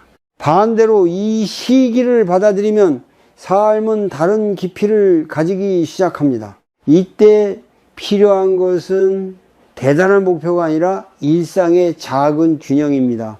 먼저 자신의 하루를 돌아보는 것이 좋습니다. 하루의 생각 중 얼마나 많은 부분이 자식에게 향해 있는지, 그리고 정작 나 자신에게는 얼마나 관심을 주고 있는지 살펴보십시오.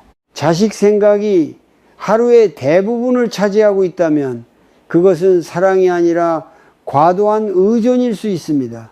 이 의존은 부모 자신을 지치게 만듭니다. 자기 삶을 다시 세운다는 것은 거창한 변화가 아닙니다. 규칙적인 식사, 적당한 운동, 충분한 휴식 같은 기본적인 돌봄부터 시작됩니다. 이런 기본이 무너지면 마음은 쉽게 외부에 매달리게 됩니다. 몸을 돌보는 것은 이기적인 행동이 아니라 관계를 건강하게 유지하기 위한 토대입니다. 또 하나 중요한 것은 자신만의 시간을 의도적으로 만드는 것입니다. 혼자 산책을 하거나 조용히 차를 마시는 시간, 아무 목적 없이 앉아있는 시간도 괜찮습니다. 이 시간은 비워진 시간이 아니라 마음을 회복하는 시간입니다. 처음에는 어색하고 쓸쓸하게 느껴질 수 있지만 익숙해질수록 마음의 소음이 줄어듭니다. 불교에서는 고독을 피해야 할 것으로 보지 않습니다. 고독은 나 자신과 다시 만나는 공간입니다. 늘 누군가를 돌보느라 미뤄두었던 감정과 생각들이 이 시간의 모습을 드러냅니다. 그것을 밀어내지 말고 조용히 바라보는 것이 수행입니다. 이 과정을 거치면은 혼자 있는 시간이 외로움이 아니라 안정으로 바뀌기 시작합니다. 자기 삶이 조금씩 채워지면 자식과의 관계도 달라집니다. 자식에게서 모든 의미를 얻으려 하지 않게 되고 만남은 부담이 아니라 선택이 됩니다. 만나지 않아도 불안하지 않고 만나면 반갑습니다. 이 상태가 바로 건강한 거리입니다. 중요한 것은 이것이 이기적인 선택이 아니라는 점입니다. 부모가 자신의 삶을 잘 돌볼수록 자식은 부모를 덜 걱정하게 됩니다. 부모의 삶이 비어 있을수록 자식은 그 빈자리를 채워야 한다는 부담을 느낍니다. 자기 삶을 충실히 사는 것은 자식에게 자유를 주는 일이기도 합니다. 다음 이야기에서는 이렇게 삶의 중심이 바로 섰을 때 관계에 어떤 변화가 생기는지, 그리고 부모가 한 발 물러설 때 자식이 어떻게 다시 다가오는지에 대해 이야기해 보겠습니다. 부모가 한 발 물러섰을 때 가장 먼저 느끼는 변화는 조용함입니다. 연락이 줄고 걱정의 말이 줄고 마음이 분주하지 않게 됩니다. 처음에는 이 조용함이 낯설고 불안하게 느껴질 수 있습니다. 이렇게 둬도 괜찮은 걸까? 라는 생각이 다시 고개를 듭니다. 하지만 시간이 지나면서 전혀 다른 변화가 서서히 나타나기 시작합니다. 부모가 자식을 붙잡지 않을 때 자식은 숨을 돌릴 수 있습니다. 늘 설명했던 삶에서 벗어나 스스로 선택하고 책임질 수 있는 공간이 생깁니다. 이 공간은 자식에게 자유이지만 동시에 신뢰의 신호이기도 합니다. 네 삶을 네가 살아도 괜찮다는 메시지는 말로 하지 않아도 전해집니다. 이때 흥미로운 일이 벌어집니다. 부모가 조용해질수록 자식이 먼저 연락해 오는 경우가 늘어납니다. 부모는 아무 말도 하지 않았는데 자식이 자신의 이야기들을 조금씩 꺼내놓기 시작합니다. 예전에는 묻지 않으면 말하지 않던 것들을 이제는 스스로 말합니다. 이것은 관계가 식어서가 아니라 부담이 줄었기 때문에 가능한 변화입니다. 불교에서는 이것을 집착이 풀릴 때 인연이 자연스럽게 흐른다라고 설명합니다. 붙잡고 있을 때는 흐르지 않던 것이 손을 놓자 움직이기 시작합니다. 관계도 마찬가지입니다. 강제로 유지하려 할수록 경직되고 신뢰하면 부드러워집니다. 부모의 마음에도 변화가 생깁니다. 자식의 반응 하나하나에 일희일비하지 않게 됩니다. 연락이 와도 지나치게 기뻐하지 않고 연락이 없어도 크게 흔들리지 않습니다. 이 안정감은 관계를 더 오래 지속시킵니다. 감정의 파도가 잔잔해질수록 만남은 덜 피곤해집니다. 여기서 중요한 점은 이 변화가 단번에 나타나지 않는다는 사실입니다. 부모가 태도를 바꾸었다고 해서 자식이 바로 달라지지는 않습니다. 시간이 필요합니다. 이 시간을 견디지 못하고 다시 개입하면 이전의 패턴으로 쉽게 돌아갑니다. 그래서 이 시기에는 인내가 중요합니다. 불교에서 말하는 인내는 억지로 참는 것이 아니라 흐름을 믿는 태도입니다. 자식이 다시 다가온다는 것은 물리적으로 더 자주 만난다는 뜻만은 아닙니다. 전화 한 통, 메시지 한 줄, 짧은 안부일 수도 있습니다. 중요한 것은 그 안에 담긴 분위기입니다. 예전처럼 긴장하지 않고 평가받을 걱정 없이 이야기할 수 있을 때 그 관계는 이미 회복되고 있는 것입니다. 부모는 이때 흔히 실수하고 싶은 충동을 느낍니다. 이제 좀 괜찮아진 것 같으니 다시 예전처럼 말해도 되지 않을까? 하지만 바로 그 순간이 가장 조심해야 할 시점입니다. 다시 조언과 간섭이 시작되면 관계는 금세 이전 상태로 돌아갑니다. 변화의 초입에서는 특히 침묵의 힘이 필요합니다. 작은 실천 하나를 제안합니다. 자식이 먼저 연락해 왔을 때 해결하려 들지 말고 끝까지 들어보는 것입니다. 의견을 말하고 싶어질 때 마음속으로 한 번만 멈추고 이렇게 말해 보십시오. 지금은 듣는 자리다. 이 연습은 관계를 깊게 만드는 중요한 열쇠입니다. 부모가 편안해질수록 자식도 부모를 부담 없이 떠올릴 수 있습니다. 부모가 자신의 삶을 잘 살고 있다는 느낌은 자식에게 안정감을 줍니다. 부모가 나 없이도 괜찮다는 인식은 죄책감을 줄이고 관계를 더 자발적으로 만듭니다. 이 자발성이 관계를 오래가게 합니다. 불교에서는 인연을 억지로 만들지 말라고 합니다. 지금의 거리가 필요하다면 그 거리를 존중하는 것이 지혜입니다. 그 지혜 위에서 다시 만나는 인연은 이전과 다른 깊이를 가집니다. 다음 이야기에서는 이 모든 과정을 돌아보며 부모와 자식이 오래 평안하게 이어지기 위해 꼭 기억해야 할 한 가지 핵심을 정리해 보겠습니다. 부모와 자식의 관계에서 가장 어려운 일은 사랑을 줄이는 것이 아니라 방향을 바꾸는 일입니다. 사랑이 식어서 거리를 두는 것이 아니라 사랑이 다치지 않게 하기 위해 거리를 선택하는 것. 이것이 이 이야기의 핵심입니다. 지금까지 우리는 한 가지 질문을 계속해서 마주해 왔습니다. 왜 자주 만나는데도 마음은 더 아파지는가? 그 답은 자주 만남 자체에 있지 않았습니다. 기대, 집착, 불안, 통제, 그리고 자기 삶의 중심을 잃어버린 마음에 있었습니다. 이 마음들이 겹칠수록 만남은 사랑이 아니라 피로가 됩니다. 불교에서는 고통의 원인을 밖에서 찾지 말라고 합니다. 자식이 변해서가 아니라 내가 붙잡고 있는 마음이 변하지 않아서 괴로움이 생긴다는 가르침입니다. 이 사실을 받아들이는 순간 관계를 바라보는 시선이 달라집니다. 바꾸어야 할 대상이 자식이 아니라 나의 마음임을 알게 되기 때문입니다. 부모와 자식은 평생 이어지는 인연이지만 같은 방식으로 이어질 수는 없습니다. 아이였을 때의 관계, 성인이 되었을 때의 관계, 중년 이후의 관계는 모두 달라야 합니다. 그 변화에 맞게 거리도 달라져야 합니다. 거리를 조정하지 않으면 관계는 성장하지 못하고 갈등만 반복됩니다. 이제 한 가지 분명히 말할 수 있습니다. 자주 만나지 않아도 사랑은 유지될 수 있습니다. 자주 만나지 않기 때문에 오히려 더 존중할 수 있습니다. 거리는 사랑의 반대말이 아니라 성숙한 사랑의 조건입니다. 부모에게 필요한 마지막 태도는 신뢰입니다. 자식을 신뢰하고 그 신뢰를 행동으로 보여주는 것.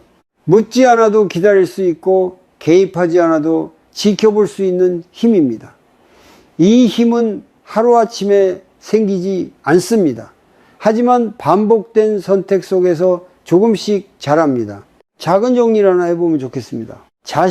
자식에게 하고 싶은 말이 떠오를 때 세 가지 질문을 던져보십시오. 지금 이 말이 꼭 필요한가? 이 말이 관계를 더 가볍게 하는가? 이 말이 나의 불안을 덜기 위한 것은 아닌가? 이 세 가지를 통과하지 못한다면 말하지 않아도 괜찮습니다. 침묵은 때로 가장 깊은 배려가 됩니다. 그리고 잊지 말아야 할 것이 하나 더 있습니다. 부모 자신의 삶입니다. 자식을 내려놓는다는 것은 나를 포기한다는 뜻이 아닙니다. 오히려 나의 삶을 다시 붙잡는 일입니다. 내가 나의 하루를 존중할 때 관계도 존중받을 수 있습니다. 불교에서 말하는 수행은 특별한 장소에서만 이루어지지 않습니다. 오늘 하루 자식 생각에 휘둘리지 않고 내 밥을 천천히 먹고 내 몸의 피로를 살피는 것, 이 작은 실천들이 마음의 중심을 바로 세웁니다. 중심이 서면 관계는 흔들리지 않습니다. 부모와 자식이 오래 평안하게 이어지기 위해 꼭 기억해야 할 한 가지는 이것입니다. 사랑은 가까움으로 증명되지 않습니다. 사랑은 상대를 숨쉬게 하는 방식으로 드러납니다. 거리를 둔다고 해서 멀어지는 것은 아닙니다. 오히려 그 거리는 서로를 존중하는 공간이 됩니다. 그 공간 안에서 부모는 부모대로 삶을 살아가고 자식은 자식대로 삶을 살아갑니다. 그리고 그때 비로소 만남은 의무가 아니라 기쁨이 됩니다. 이 관계는 완벽해질 필요가 없습니다. 다만 덜 아프고 덜 지치면 충분합니다. 그것이 오래가는 관계의 모습입니다.